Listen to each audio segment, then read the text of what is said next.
ગુજરાત સહિત દેશમાંથી લાખો લોકો પોતાના સપનાઓ સાકાર કરવા માટે અમેરિકા ગયા છે। 75 થી 1 કરોડનો ખર્ચો કરીને, દેવા કરીને, જમીનો વેચીને, વ્યાજે પૈસા લઈને કેટલાક લોકો ત્યાં રોજગાર, કામ ધંધા અર્થે જઈને સ્થાયી થયા છે।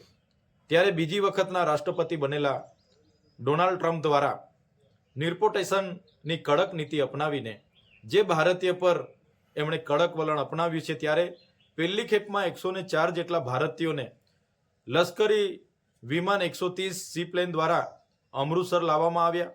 એમાંથી 37 તો ગુજરાતી હતા, જેમની સઘન પૂછપરછ કરવામાં આવી।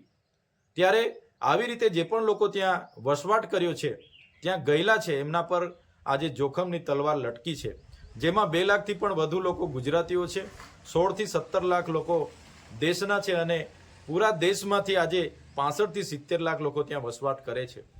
ત્યારે આપણા વડાપ્રધાનશ્રીનો વિશ્વમાં ડંકો વાગે છે એવું આપણે સમાચારોના માધ્યમથી સાંભળીએ છીએ। અમેરિકા સાથેના સંબંધોની વાતો સાંભળીએ છીએ, ટ્રમ્પ સાથેની મિત્રતાની વાતો સાંભળીએ છીએ।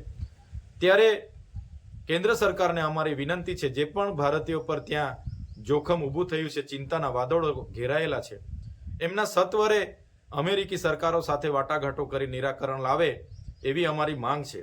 સાથે આપણે વિશ્વગુરુ બનવાની વાતો કરીએ છીએ, ગુજરાત મોડલની વાતો કરીએ છીએ, ત્યારે ગુજરાત સહિત પૂરા દેશમાં એવી રોજગારીની તકો ઊભી કરવામાં આવે, જેથી કરીને આવા કોઈ પણ વ્યક્તિ પોતાના પરિવાર સાથે વિખૂટા પડીને વિદેશ ન જાય અને આવી જોખમની નીતિ ન અપનાવે।